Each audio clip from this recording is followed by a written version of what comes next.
The first one I ever killed was a woman in a bathrobe.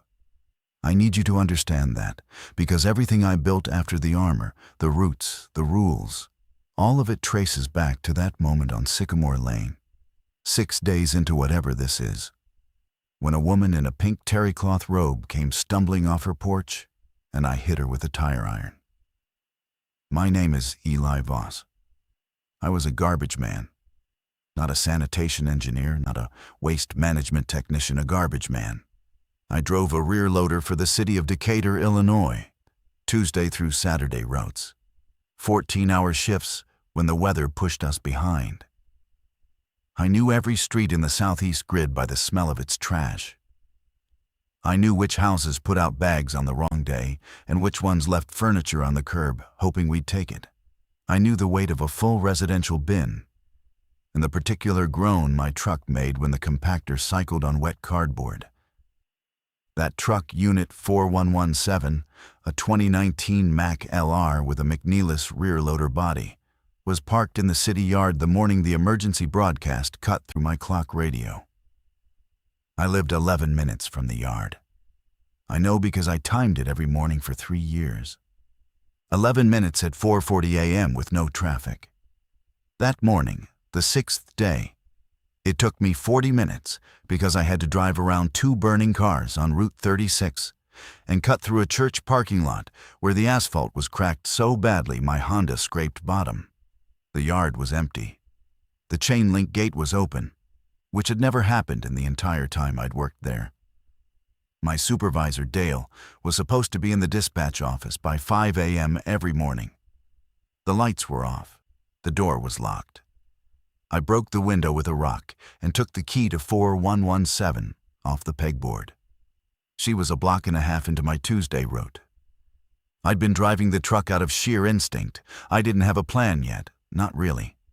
I just knew the truck was the biggest thing I could operate, and big felt like it mattered. The streets were wrong in ways I couldn't fully catalog. A dog barking in a continuous loop from somewhere I couldn't pinpoint. A shopping cart on its side in the middle of an intersection. And then the woman in the bathrobe, moving at a pace that looked almost normal until you noticed her left foot was dragging a dark trail and her head was tilted at an angle that meant something in her neck had stopped working the way necks are supposed to work. I stopped the truck. That was my first mistake, or maybe my last act of being a normal person. I stopped because she looked like she needed help. She crossed 20 feet of lawn faster than I expected. And when I opened the cab door, she was already reaching for me with fingers that had no nails left on them. The tire iron was behind the seat. Standard equipment. I'd used it twice in 3 years, both times on lug nuts. After, I sat on the running board for a long time.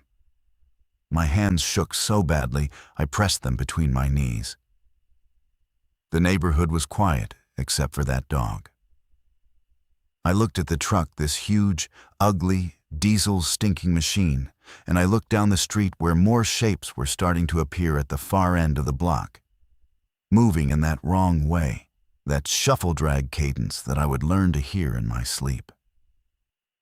I got back in the cab and drove. That was the beginning, not of the outbreak. That had started days before, in places that had nothing to do with me. But it was the beginning of the truck, the beginning of the fortress, the beginning of the person I was about to become, whether I wanted to or not. The first 72 hours in 4117 were about elimination. Not of the infected, of assumptions. I assumed the military would establish a perimeter. I drove toward the National Guard armory on the east side and found it burned to the foundation. Vehicles gone. The parking lot stained with things I chose not to examine closely. I assumed the hospitals would be functioning in some capacity. I idled past Decatur Memorial and saw the infected pouring out of the emergency entrance in a steady, aimless current. Dozens of them milling in the ambulance bay like passengers waiting for a bus that would never come. I assumed someone was coming. By the end of the 3rd day alone in the truck, I stopped assuming. The rear loader body of a garbage truck is not designed for habitation.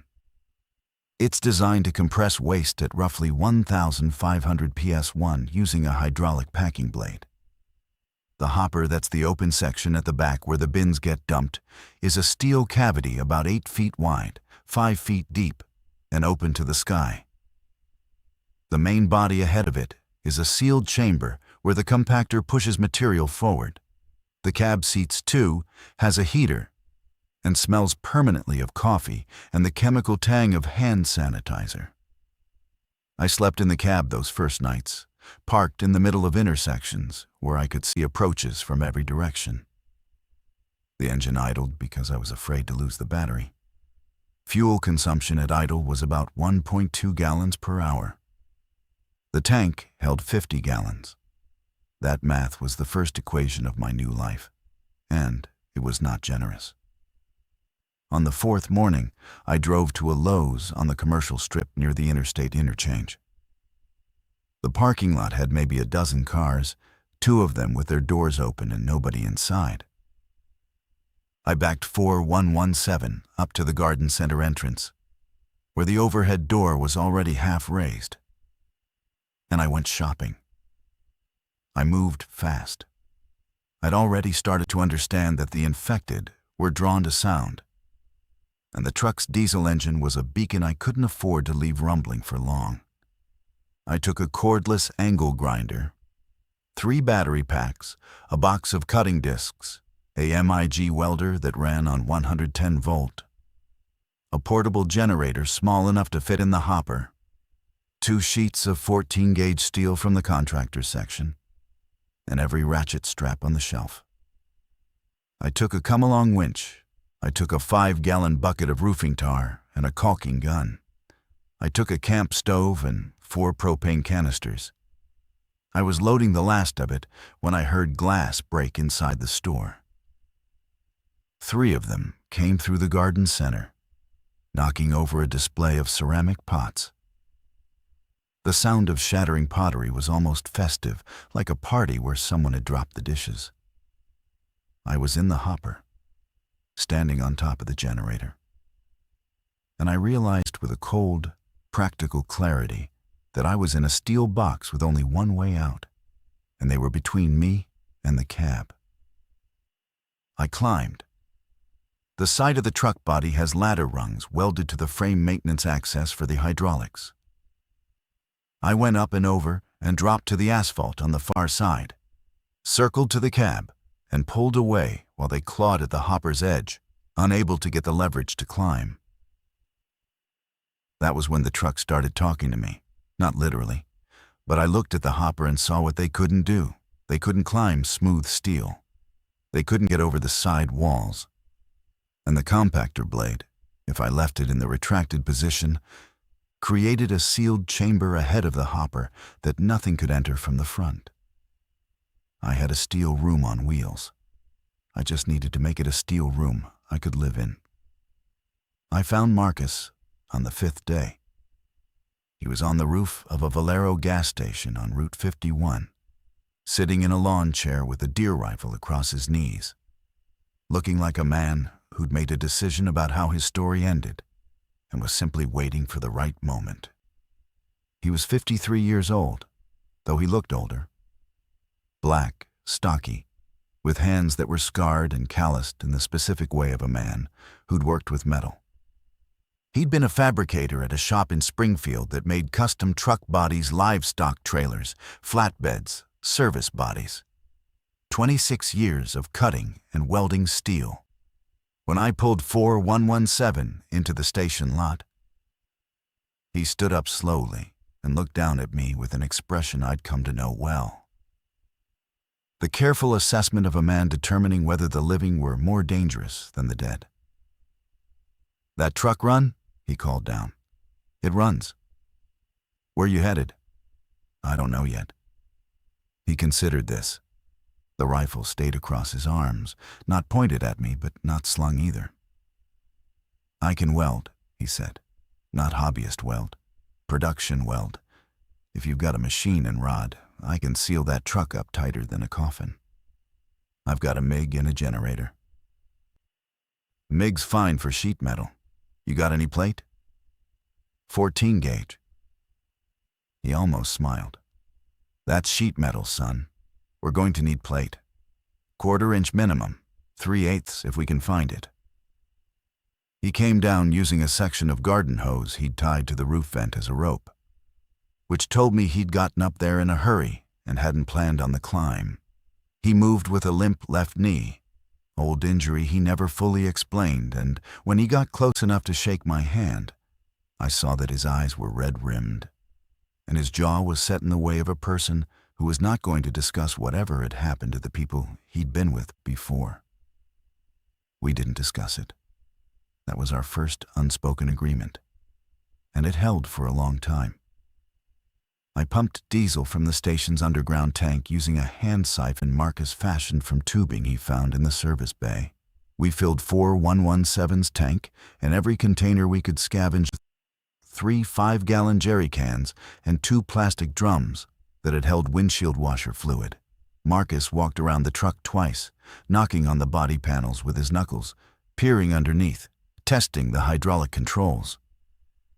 "You know what you've got here," he said. It wasn't a question. A garbage truck. You've got a rolling steel box with a 350 horsepower engine, a 52,000-pound gross vehicle weight, and a hydraulic system that can exert enough force to crush a car. He ran his hand along the side of the Packer body.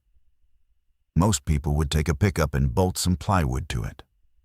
But this is a chassis that's already built to push through resistance.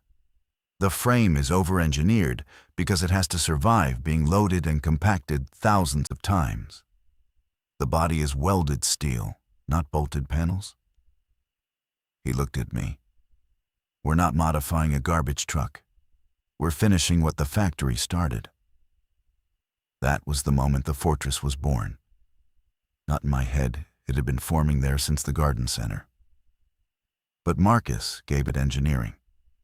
He gave it the language of someone who understood what steel could do when you asked the right questions of it. We drove south until we found a farm with an empty machine shed and no infected in sight. Marcus said we needed 2 days. We took 3. Marcus worked the way I imagined surgeons work, methodical, sequenced, intolerant of shortcuts. The first thing he did was gut the Packer body. We ran the compactor blade forward to its full extension, and he cut the hydraulic lines that fed it, capped them, and rerouted the pressure to a set of auxiliary ports he fabricated from fittings we pulled from the farm's irrigation system. The blade stayed locked in the forward position, creating a solid steel wall between the cab and the rear compartment.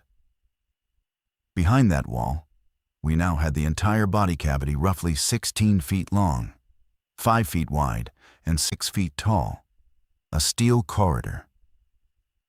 "Floor first," Marcus said.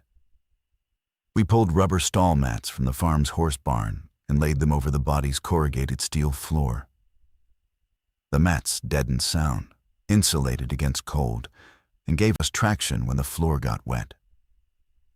Over the mats, Marcus welded anchor points, threaded studs every 2 feet in a grid pattern, so we could bolt down anything we put inside. We found the plate steel at a scrap yard 12 miles south, and the trip nearly ended everything before we'd truly begun. The scrap yard was fenced, which had kept most of the infected out. But the gate was open, and 3 of them were wandering between the stacks of material like shoppers who'd forgotten what they came for. Marcus stayed in the cab while I led them away on foot, banging a pipe against a rusted oil drum, drawing them toward the far corner of the yard. I was learning their patterns. Sound was everything. They tracked it with a single-mindedness that was almost mechanical. No hesitation, no distraction, just orientation and pursuit. When I stopped making noise, they'd slow, mill, cast about. When I started again, they locked on.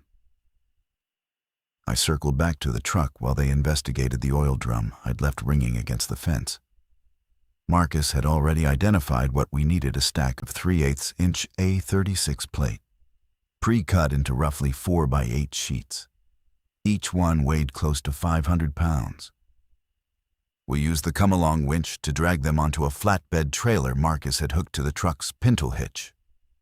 We loaded 4 sheets. We needed 6. On the 5th, the come-along's cable slipped off the drum, and the plate dropped 3 feet onto the trailer bed, with a sound like a cannon shot.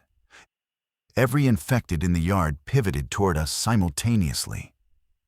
And from beyond the fence, from the tree line and the road, and the collapsed building across the highway, more shapes began to emerge. "Leave it," Marcus said from the cab. I left it. We pulled out of the yard, dragging the trailer at 30 miles an hour, the plates shifting and grinding against each other. And behind us, the infected converged on the spot where we'd been standing, with the patience of water filling a basin. Back at the machine shed, Marcus cut the plates to shape using the angle grinder, sending arcs of sparks across the concrete floor.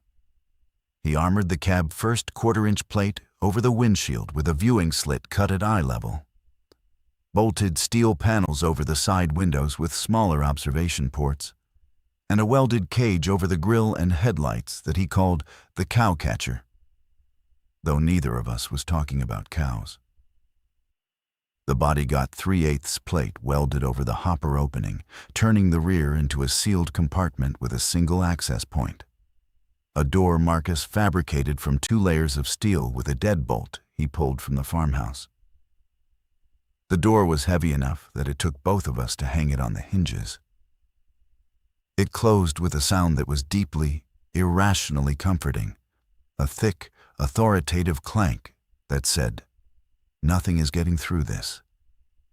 Ventilation was the problem Marcus solved most elegantly. He cut 4-inch holes in the roof of the body, angled upward through welded tubes so rain couldn't enter, and covered the openings with expanded metal mesh, the kind used for industrial catwalks, with openings too small for fingers. Air could move. Nothing else could. He welded a ladder to the exterior rear wall so we could access the roof, then built a low railing around the top of the body using square tubing. "Observation deck," he said. And for the first time since I'd met him, he grinned. Living inside the truck required a discipline that was closer to submarine life than anything on land. Marcus and I divided the body into 3 zones. The forward third, just behind the locked compactor blade, was storage. We bolted shelving frames to the anchor points using slotted angle iron from the farm's workshop and stacked them with canned food, water jugs, fuel cans, tools, and ammunition. The middle third was the working area, a fold-down table Marcus fabricated from a sheet of aluminum, 2 camp chairs bolted to the floor, and the portable stove on a fireproof mat of ceramic tiles we chiseled off the farmhouse bathroom wall. The rear third, closest to the door, was sleeping. 2 army cots from a surplus store we raided on the way back from the scrapyard, sleeping bags rated to 20 degrees, and a partition made from a moving blanket hung on a wire.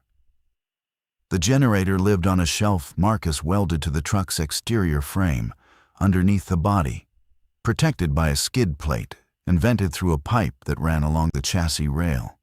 It gave us power for the welder, for charging batteries, and for a single LED light strip. Marcus ran along the ceiling of the interior. That light, that thin, blue-white line of illumination, changed the psychology of the space entirely. In the dark, the body was a coffin.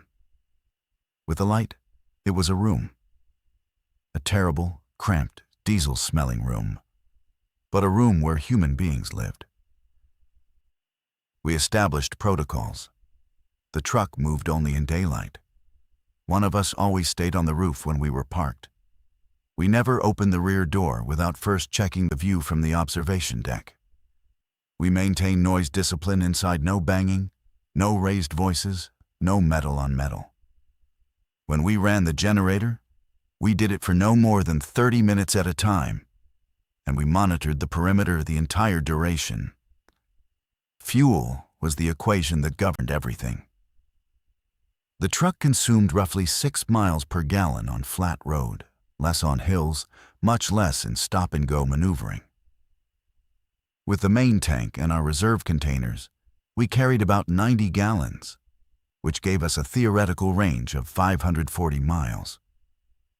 But theory doesn't account for detours, idling, generator use, or the reality that many gas stations were dry, burning, or surrounded by enough infected to make stopping suicidal. Marcus taught me to calculate fuel the way his father, a long-haul trucker, had taught him. Not in miles, but in hours. How many hours of engine operation did we have? That number told you the truth. Distance was a fantasy until you'd driven it. Hours were real. On our 7th day together, parked in the lot of a grain elevator outside of Taylorville, Marcus told me he'd been married. His wife's name was Ruth.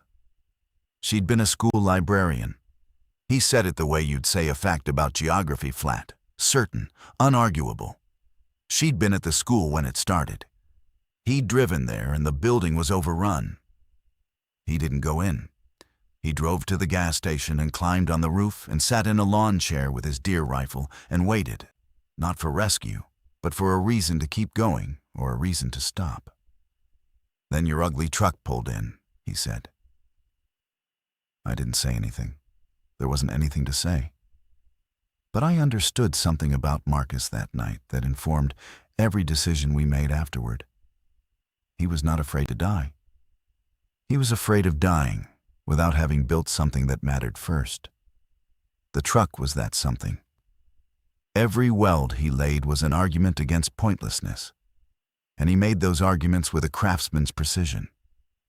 We found Noor and the boy on the highway outside of Litchfield. I spotted them from the observation deck, 2 figures on the shoulder of I-55, moving south on foot. One was carrying the other. As we got closer, I could see it was a woman carrying a child on her back.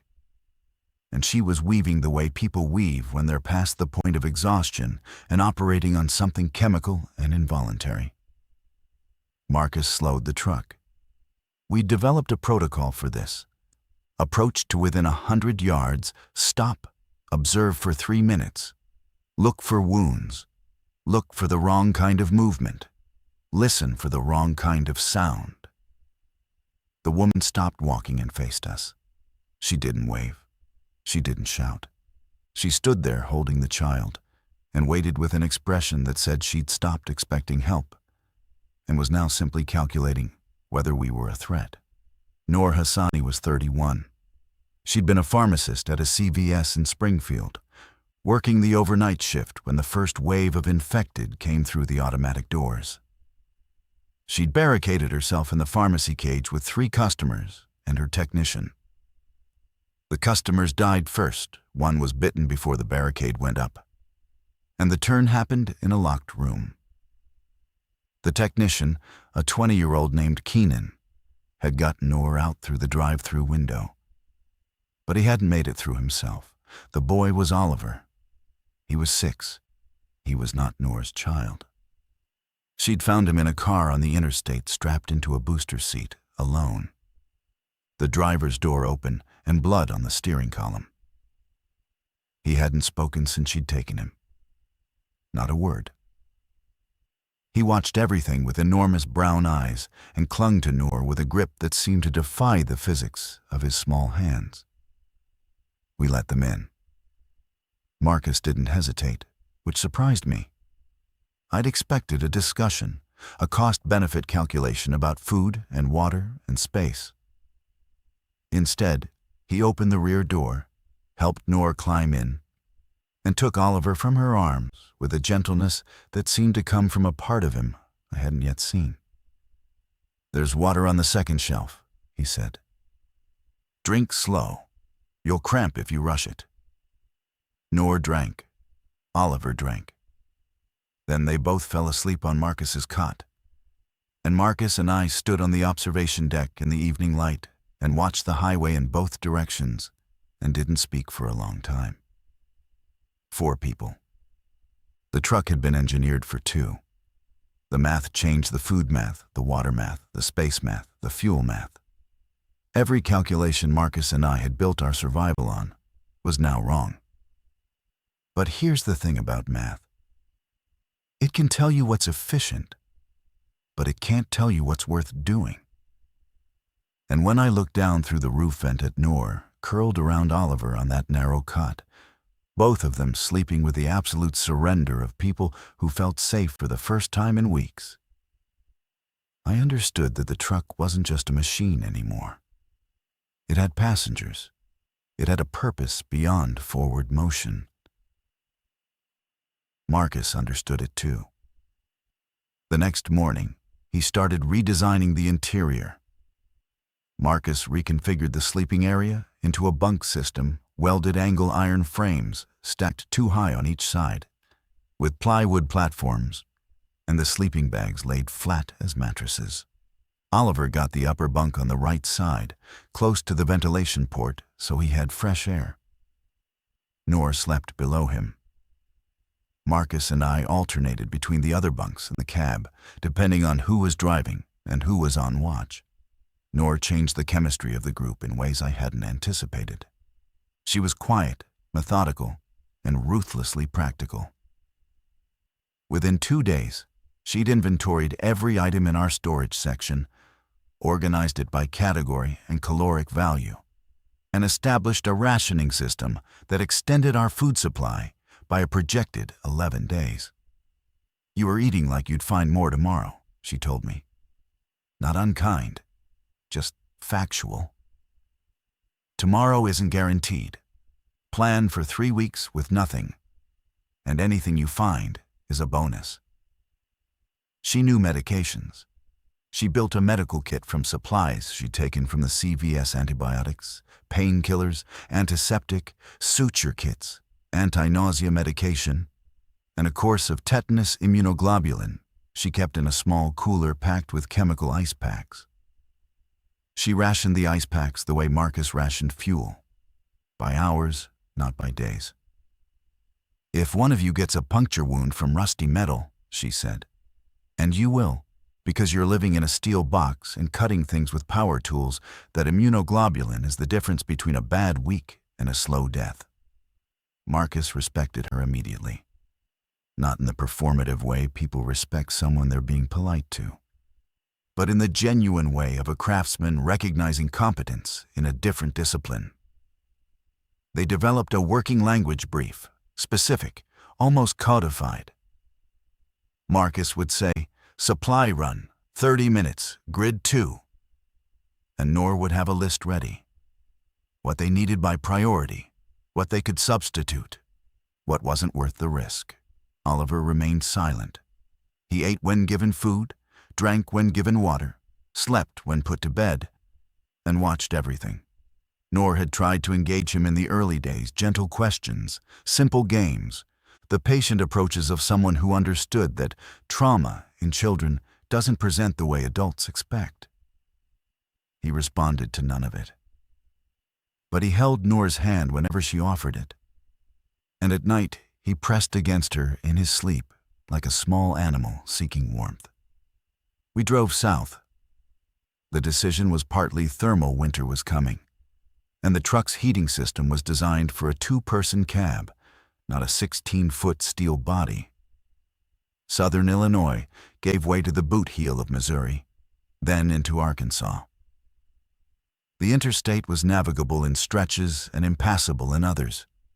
Jackknifed semis, multi-vehicle pileups, military checkpoints that had been overrun, the sandbags scattered, the concertina wire trampled flat. At each obstacle, we'd stop, assess from the roof, and decide, push through, go around, or turn back. The truck's weight and the cowcatcher gave us the ability to shove passenger vehicles aside, but Marcus warned against it constantly. Every impact is stress on the frame.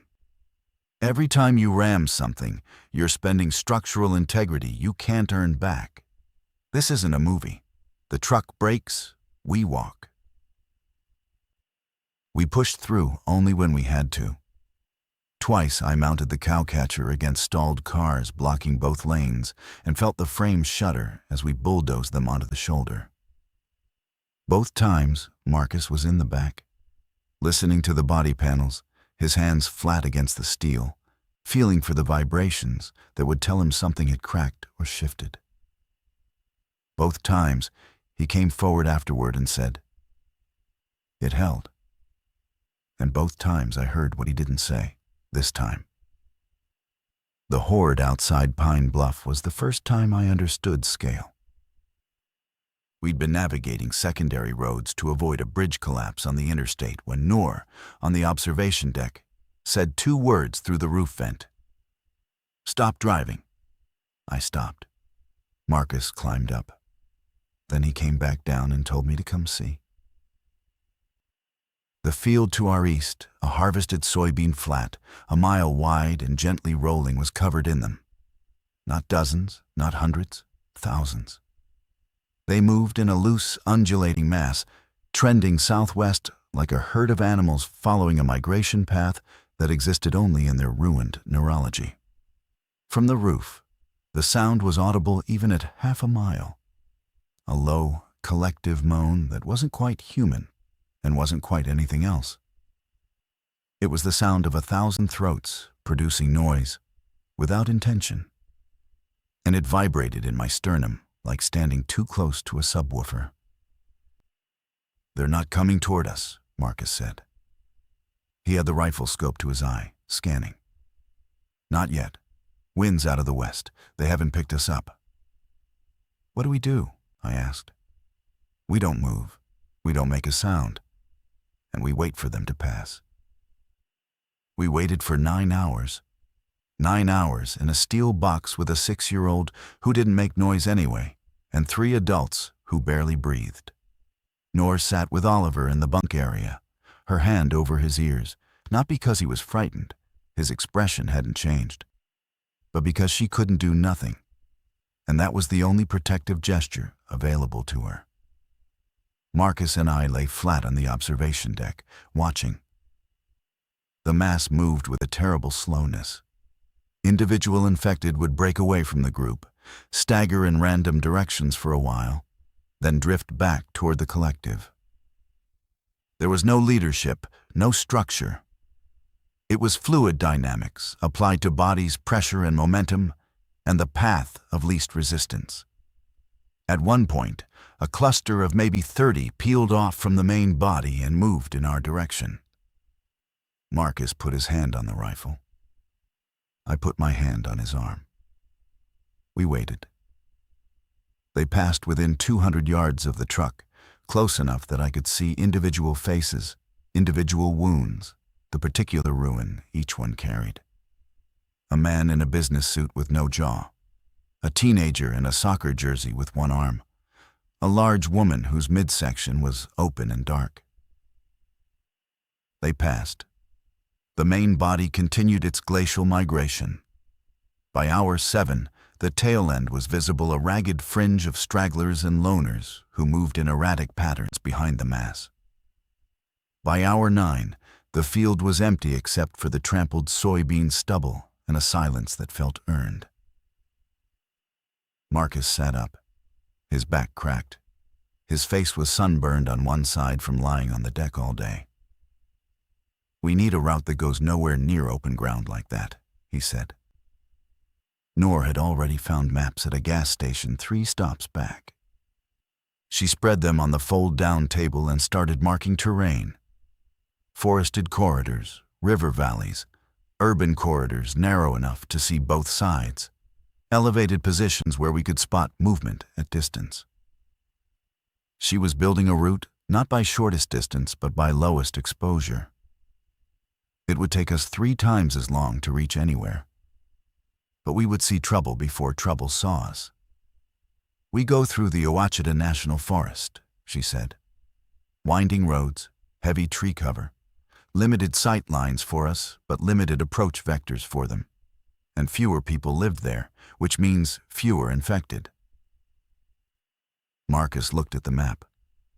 "The roads will be narrow. If we get blocked, we can't turn this thing around on a forest road." Then we don't get blocked. We scout ahead on foot. It was the first time Noor directly overruled Marcus on a tactical decision. He looked at her for a long moment, then nodded. Not because she'd convinced him, I think, but because he recognized that the group's survival had grown beyond what any one person could calculate alone. The Ouachita was beautiful, in the way that empty places become beautiful when the world ends, not because anything had changed about them, but because your capacity to notice had been stripped of every distraction. Pine forests climbed ridgelines that folded into each other like the spines of sleeping animals. The road twisted through valleys where creeks ran clear over gravel beds, and the air smelled like cold water and decomposing leaves. We saw deer. We saw wild turkeys.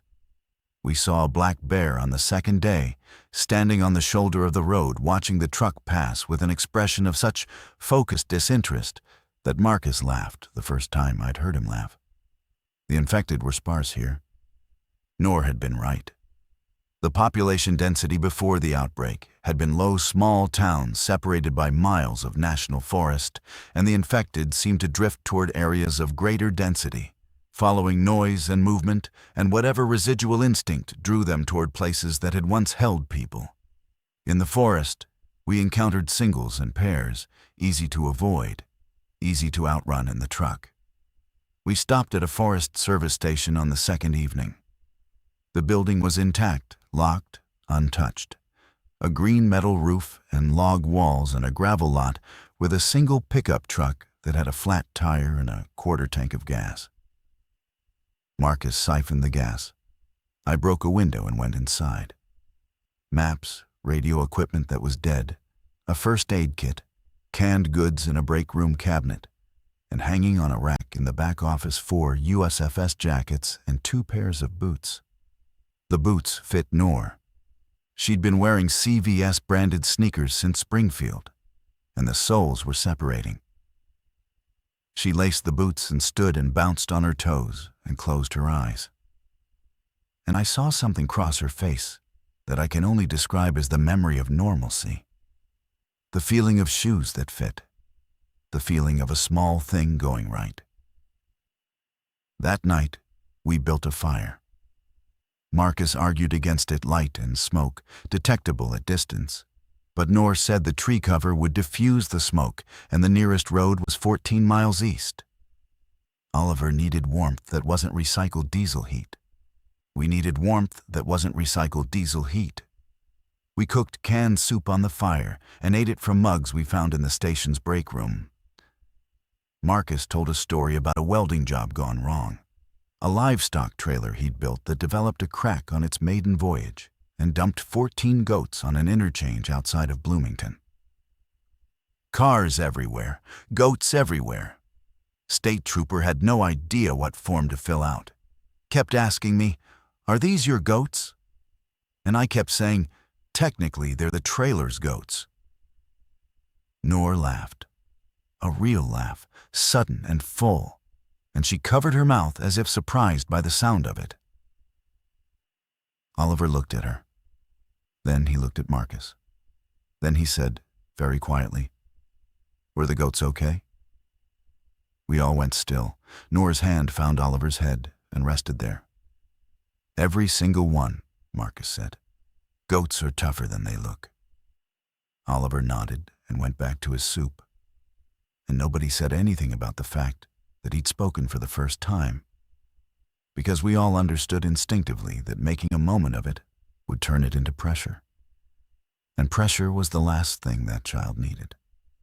Later, after Oliver was asleep in the truck and Noor was on watch, Marcus and I sat by the dying fire, and he said, "That boy is the reason we keep driving." I know. I mean it specifically, not metaphorically. We need a destination. We need somewhere that boy can grow up. Where? I don't know yet. But we find it or we build it. Those are the options. The group at the bridge called themselves the Gatekeepers, which should have told us everything. We came out of the Ouachita on a state highway that crossed the Cossatot River via a 2-lane concrete bridge. The bridge was intact, but it had been barricaded vehicles pushed into a wall across both lanes, gaps filled with timber and corrugated metal. Behind the barricade, visible through gaps, were people, living people with rifles. A man climbed onto the hood of a truck at the center of the barricade. Tall, sunburned, wearing a hunting vest and a ball cap. He cupped his hands around his mouth. "That's far enough. State your business." I stopped the truck 50 yards back. Marcus was in the cab with me. Nor and Oliver were in the body. "We're passing through," I called from the window. "We need to cross the river. Bridge toll is half your fuel and half your food." Marcus's hand went to the rifle between the seats. I put my hand on the barrel and pushed it down. "That's not a toll," I called back. "That's robbery." The man on the truck hood shifted his weight. Behind him, I counted at least 6 people with weapons visible. "Call it what you want. Price is the price. Or you can turn around and find another way across." The nearest alternative crossing was 43 miles north. Nor had already checked the map. 43 miles of backtracking through forest roads with no guarantee the next bridge was passable. "We'll discuss it," I said. I pulled the truck back another 100 yards and we convened on the observation deck, speaking low. "We can push through the barricade," Marcus said. "The truck will go through those vehicles like paper." "And they'll shoot at us the entire time," Nor said. "Oliver is in there." She pointed at the body. 3/8 plate stops a pistol round. It does not stop a rifle round from 50 feet. She was right. I'd seen the rifles. At least 2 were scoped bolt-actions deer rifles, accurate and powerful. At close range, pushing through the barricade, we'd be exposed for 15 to 20 seconds. Enough time for aimed shots. "We pay," I said. Marcus looked at me. "Half our fuel is the difference between reaching somewhere and running dry in the middle of nowhere. Half our fuel is also the difference between Oliver getting shot and Oliver not getting shot. That math is simple." We paid. I drove forward, and they opened a gap in the barricade wide enough for the truck. I handed down 3 jerry cans of diesel and 2 boxes of canned goods to people who took them without meeting my eyes. The man in the hunting vest watched from the truck hood and said nothing more. As we crossed the bridge, Marcus stared straight ahead. His jaw was working the way it did when he was building something in his mind, some structure, some solution, some defense against a future version of the problem we'd just faced. "We need armor on the interior," he said. "Spall liner. Something to catch fragments if a round penetrates the plate." "Do you know how to do that?" "Rubber and fabric layers. Conveyor belt material if we can find it. Bolted to the interior walls." Nor was already writing on her list. On the far side of the bridge, I pulled over and checked the fuel.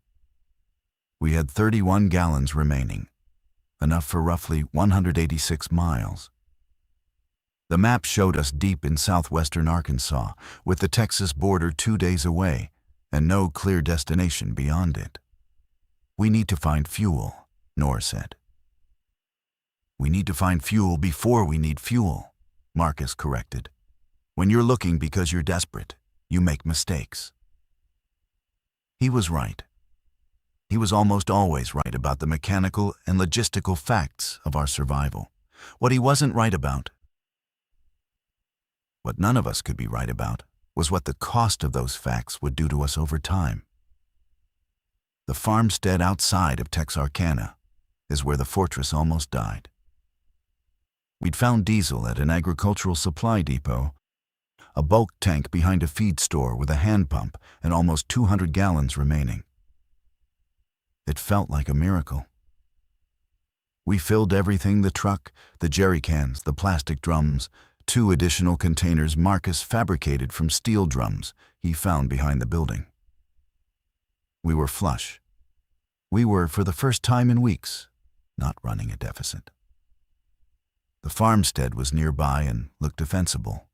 A main house, a barn, and a workshop, surrounded by open pasture with sight lines in every direction. We decided to stay for 2 days. Marcus wanted to complete the spall liner and do maintenance on the truck's brakes, which had been grinding. Nor wanted to wash clothes and boil water and do the 100 small things that required not moving for more than a few hours. On the first night, Oliver had a nightmare. He screamed. A single, piercing shriek that tore through the quiet of the body and went out through the ventilation ports and into the dark. Nor grabbed him and held him. And he thrashed for maybe 10 seconds before going limp against her. His eyes wide and unseeing, his breathing ragged. The sound traveled. By the time I got to the observation deck, I could see them coming across the pasture from the north, a line of shadows moving through the moonlight, drawn by the scream. Not a horde, maybe 20. But 20 was enough when you were on the ground, in the dark, with a truck that took 90 seconds to warm up enough to move. "Marcus," I said through the hatch, "we move, now." He was in the cab, engine turning over, before I finished the sentence. The truck lurched forward, and we pulled onto the farm road and onto the highway, and drove for 30 minutes before Marcus judged it safe enough to slow down. In the back, Oliver was crying silently into Noor's jacket. Noor held him and looked at me through the hatch when I checked on them. And her expression was the most complex thing I'd ever seen on a human face. Love and terror and guilt and fury and exhaustion, and something deeper than all of them. Something I'd call ferocity, if the word weren't so simple. The ferocity of a person who has decided that this child will survive, and that every force in the universe that disagrees can go straight to hell. "It's not his fault," she said. "Nobody said it was. Nobody has to say it. He's a child in a world that punishes noise with death. He knows. He already knows." Her voice cracked on the last word. "He hasn't spoken again since the campfire. You know that, right? The goats. That was it. He's gone back inside himself because he knows that making sound is dangerous, and a 6-year-old has decided that silence is the price of survival. And I need someone to tell me that's not going to be permanent." I couldn't tell her that. Nobody could. So I said the only thing I had: "We'll find somewhere safe enough that he can scream all he wants." She held my gaze for a long time. Then she nodded once, sharp and definitive, and turned back to Oliver. An agreement. A promise extracted. A destination that didn't exist yet, but now had to. Because I'd said it aloud, and she'd held me to it. Marcus found the conveyor belt material at an old quarry 2 days later. Thick, reinforced rubber, half an inch of it. He cut sections and bolted them to the interior walls of the body, layering them over canvas he'd salvaged from a tent. It wouldn't stop around, but it would stop the fragments and spall from around that penetrated the outer plate, and it would absorb sound from inside the body. He tested it by having me stand inside while he banged on the exterior wall with a hammer. "How's that?" he called. The sound was muffled, deadened. The body felt different, insulated, contained, like the inside of a drum that had been packed with felt. "Better," I said. Marcus knocked on the wall once more, gently. "Good, because that boy needs to be able to have nightmares without dying for it." We lost Marcus on a Tuesday. I need to tell this correctly, because he deserves precision. He was a precise man, and he would not want me to sentimentalize what happened or dramatize it or make it into something it wasn't. So here is what it was. We were in East Texas, on a county road between Marshall and Longview, when the truck's right rear axle bearing seized. There was a sound like a giant clearing its throat, then a grinding vibration that traveled in through the frame and into our spines. And then the truck pulled hard to the right, and Marcus, who was driving, fought the wheel and brought us to a stop on the shoulder. He diagnosed it in 10 minutes. Bearing failure, probable metal fatigue, possibly accelerated by the overloading we'd been doing since adding the armor and extra fuel. The wheel wouldn't turn. The truck wouldn't move. I need a replacement bearing assembly, he said. And I need a shop to press it in, or at minimum a heavy press and a torch. There was an auto repair garage in a small town 2 miles east. We could see the water tower from where we stood. Marcus proposed that he go on foot, find the bearing or a suitable replacement, and bring it back. I would stay with the truck, with Nor, with Oliver. I'll go, I said. You don't know what you're looking for. I'll be there and back in 3 hours. Marcus. 3 hours, Eli. He took the rifle. He took a backpack with water and tools. He checked his watch, an old Timex with a frayed nylon strap, and told me the time. 10:14 a.m. He'd be back by 1:30 at the latest. I watched him walk down the road until the curve took him out of sight. His limp was pronounced on the asphalt, a rhythmic asymmetry, and I thought absurdly about how I'd know him by that walk from 1,000 yards away. At 1:30, he wasn't back. At 2 o'clock, I climbed the observation deck and glassed the road with binoculars Nor had found in a sporting goods store weeks earlier. Empty. At 3 o'clock, Nor came up beside me and stood without speaking. At 4 o'clock, she said, Eli. I know. You can't go after him. I know. If he could come back, he would have come back. The sound that came out of me wasn't a word. It was something from a deeper place than language. I gripped the railing Marcus had welded and felt the welds under my palms, his welds. Each one a deliberate bead of metal he'd laid while telling me about pressure and fusion and how a good weld was really 2 pieces of steel agreeing to become 1 piece. We waited until dark. He didn't come back. In the morning, I walked to the town. I had the tire iron. Nor stayed with Oliver in the truck, and I could feel her watching me from the deck until the road curved. The garage was there. The bearing was on the workbench, already pressed out of a donor axle, ready to go. Marcus's backpack was on the floor. The deer rifle was leaning against the wall. And the back door of the garage was open, and there was blood on the door frame. And outside in the alley there were drag marks that led to a dumpster where Marcus's body was lying in a way that told me he'd dragged himself there after being bitten and had chosen the dumpster because it had a lid. And he understood, even at the end, that his body would become a problem, and he was trying to contain it. His Timex had stopped at 11:47. He'd had the bearing within 90 minutes. Something had been waiting in the back of the garage. I took the bearing. I took his watch. I left the rifle because I couldn't carry both.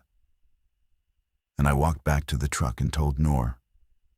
And she sat down on the step of the rear door and put her head in her hands and stayed there for a long time. Oliver stood in the doorway of the body and watched her. Then he stepped down and put his hand on her shoulder. He didn't speak. But his hand was there, and it stayed there. And after a while, Nor reached up and held it. I pressed the bearing myself. It took me 7 hours, and most of the skin on my knuckles and language I didn't know I had in me. Marcus would have done it in 2. But Marcus was gone, and the truck needed to move, and moving was the only response to loss that the world still permitted. I drove south. Nor navigated. Oliver sat in the body and drew pictures on the backs of the maps we'd already used, using a carpenter's pencil Marcus had kept behind his ear. The drawings were of a truck. He drew it over and over, a blocky shape with wheels and a ladder on the back, and small rectangles for the viewing ports. Sometimes there were stick figures on the roof. Sometimes there was a stick figure walking away down a road. And those drawings Nor would quietly fold and put in her pocket without comment. Texas unrolled around us, huge and indifferent. The infected were present but dispersed. Rural Texas had the same low-density advantage as the Ouachita, and the distances between towns meant the hordes we'd seen in Arkansas and Illinois hadn't formed here. Singles and small groups, avoidable, ignorable.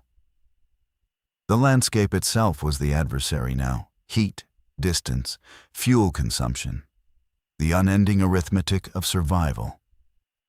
I maintained the truck the way Marcus had taught me. I checked the oil every morning. I listened to the engine for changes in pitch or rhythm. I inspected the welds on the armor when we stopped, running my fingers along the beads looking for cracks. Marcus's welds held. They held so well that it felt like a message, like a structural promise he'd made to the truck and to us that transcended his physical absence. Nor and I developed a working rhythm that was different from what she'd had with Marcus, but effective in its own way. She was the strategist. I was the operator. She decided where we were going. I got us there. She managed resources. I managed the machine. We argued sometimes about routes, about risk tolerance, about whether to stop or push through, and the arguments were productive because neither of us was trying to win. We were trying to survive. She told me about her life before. She'd grown up in Dearborn, Michigan. Her parents had come from Iraq in the 90s. She'd been the first person in her family to get a professional degree. She'd been engaged once to a man named Daniel, and it hadn't worked out for reasons she described as incompatible survival strategies, which made me laugh and then made me stop laughing because the phrase had acquired a literalness that wasn't funny at all. She asked about me, and I told her, Decatur, born and raised. Parents dead, father from a heart attack when I was 19, mother from cancer 2 years later. No siblings, no spouse. A job that started at 4:40 a.m.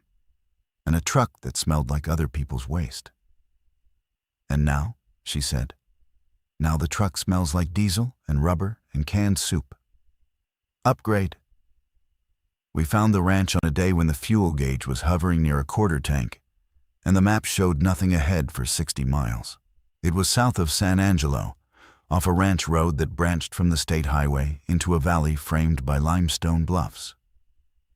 The gate was closed. A sign read, "Property of the Sutherland Ranch. No trespassing." The ranch was empty. Not raided, not burned, not overrun. Empty in the way of a place whose occupants had left methodically doors locked, windows intact, animals released from their pens.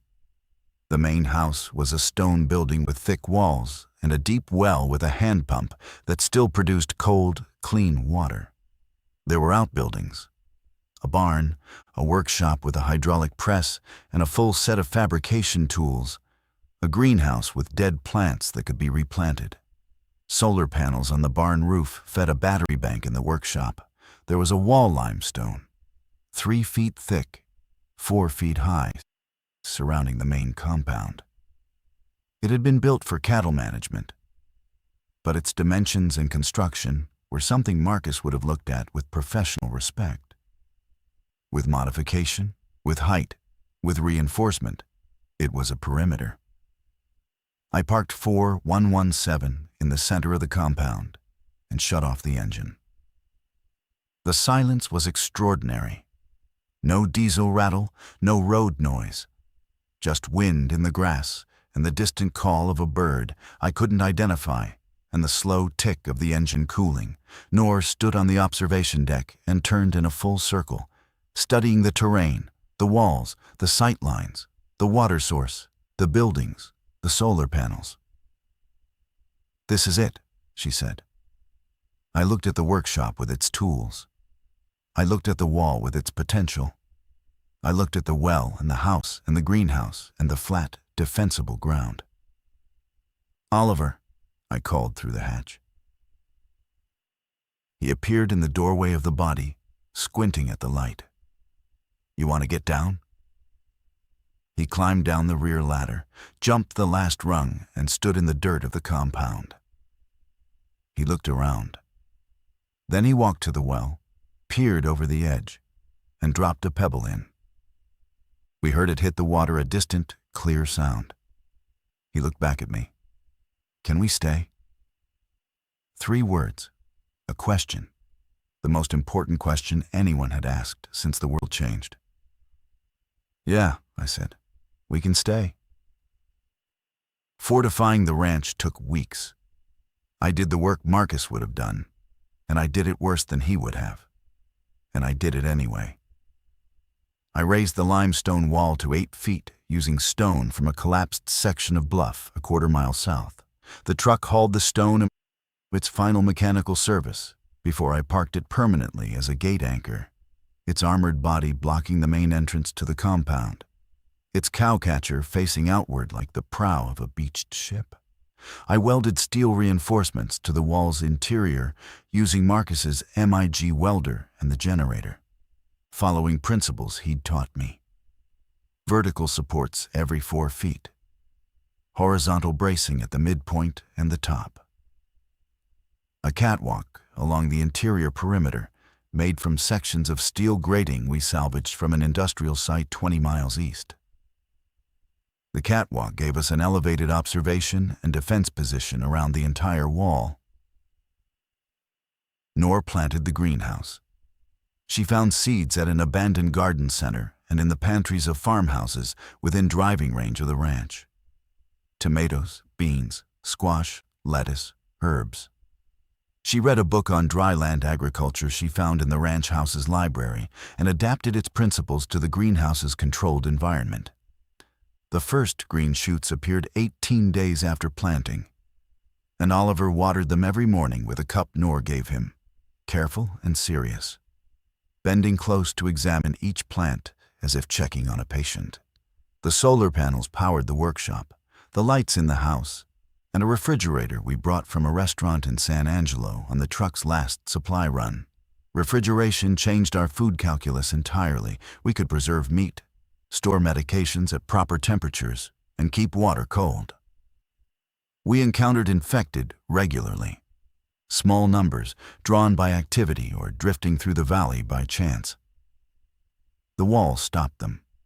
They pressed against it, pushed, clawed, and eventually moved on when they couldn't find purchase. On 2 occasions, larger groups of 15 or 20 converged on the wall simultaneously, and I stood on the catwalk with the tire iron, always the tire iron. Because it was quiet and it didn't run out of ammunition and dealt with the ones that reached over the top. But the wall held. The stone and steel held. Marcus's principles held. 3 months in, a family arrived. A man named Jorge, his wife Elena, and their twin daughters, aged 10.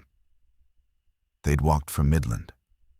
They stood at the gate, which was the truck, which was 4117, which was the fortress that had carried us here. And Jorge looked at the armored garbage truck blocking the entrance and said, "Is that what I think it is?" "It's a garbage truck," I said. "It has armor. It has a lot of things." We let them in. A month later, 2 more people, then 5. The compound grew, the wall extended. New buildings rose inside the perimeter, simple structures, stone and timber, nothing elegant, but everything sound. I taught people to weld. Not well, not like Marcus, but well enough to maintain the wall, to fabricate tools, to understand the language of steel. I stood over their shoulders, the way Marcus had stood over mine, and said things like, "Watch your puddle and let the metal tell you when it's ready." And I heard his voice in mine, and I let it be there. Oliver started school. Nor taught him, and the twins, and eventually 3 other children who arrived with their families over the following months. She taught them reading and math and science and history. And she taught them pharmacology because she believed everyone should understand what medicines do and why. And she taught them first aid because the world demanded it. Oliver spoke more. Not freely, not easily, but consistently. He asked questions. He answered questions. He developed an obsession with how things worked. Engines, wells, solar panels, the hydraulic system of the truck.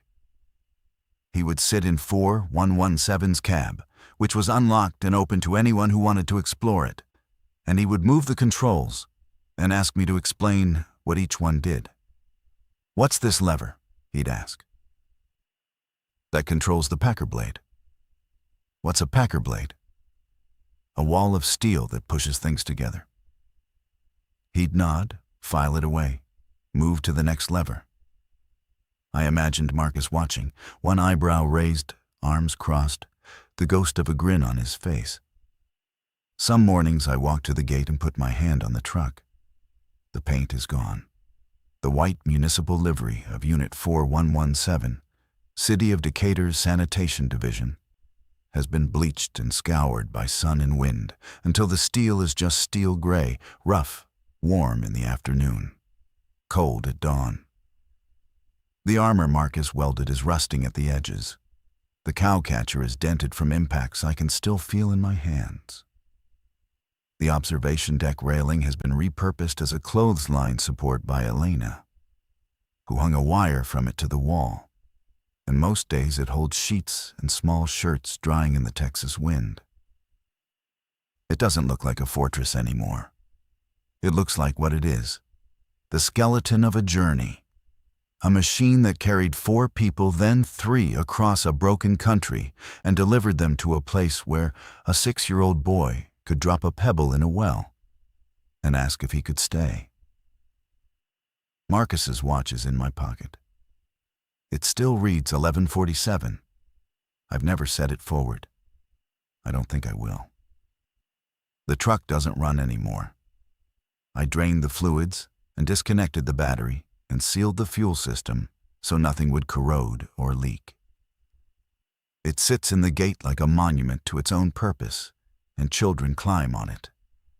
And Oliver explains the controls to anyone who'll listen. And sometimes at night, when the compound is quiet and the stars over the valley are so dense they look like something spilled, I sit in the cab and close my eyes and listen for the engine. I don't hear it. But I hear Marcus saying, "It held. It held."